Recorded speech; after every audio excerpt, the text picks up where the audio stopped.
சுக்கு சித்திரத்தை நல்லெண்ணெய் ஃபஸ்ட்டு விட்டு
தேங்காய் நல்லா வதக்கினோடனே சுக்கு சித்திரத்தை ரெண்டையும் பவுடர் பண்ணி வச்சுருக்கேன், அதை ஆட் பண்ணிக்கணும்.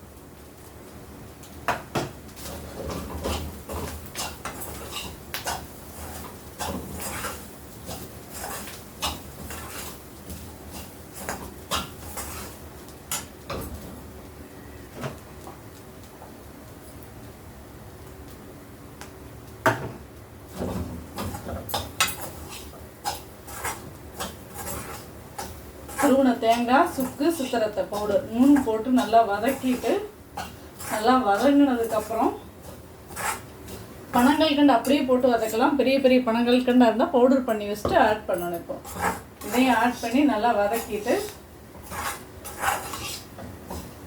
காலையில் நைட்டு 2 நேரம், காலையில் எந்திரிச்சோடனே நைட்டு தூங்க போகிறதுக்கு முன்னாடி 2 நேரம் சாப்பிட்டுட்டு தூங்கணும். இனிப்பு பார்த்துட்டு ஆட் பண்ணிக்கோங்க உங்களுக்கு எவ்வளோ தேவைன்னு. அதே மாதிரி தான் சுக்கு சித்திரத்தை பவுடரும் பார்த்துக்கோங்க. ஃபஸ்ட்டு செக் பண்ணிவிட்டு காரம் ரொம்ப ஜாஸ்தியாக இருந்ததுன்னா அதுக்கு தகுந்த மாதிரி ஆட் பண்ணிக்கோங்க. பனங்கல்கண்டு ஆட் பண்ணோடனே கொஞ்சம் பவுடர் ஆட் பண்ணோடனே கொஞ்சம் பிசு பிசுன்னு வரும்.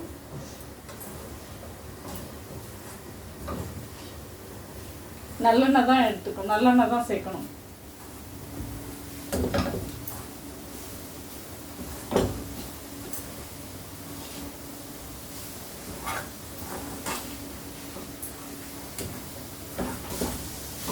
ஆயில் வேணா கொஞ்சமாக ஆட் பண்ணிக்கோங்க.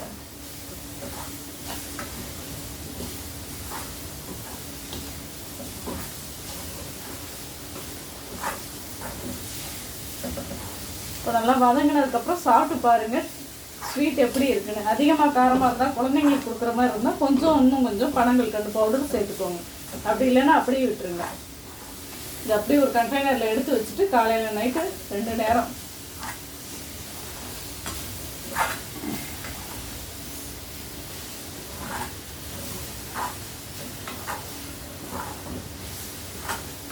இப்போ நல்லா வதங்கிருச்சு.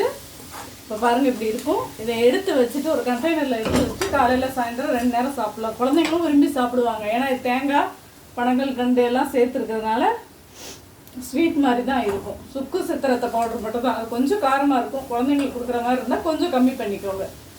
கடும் வரட்ட இருமல், ரொம்ப இருமல் ஜாஸ்தியாக இருந்தால் கண்டிப்பாக இது நல்லா கேட்கும்.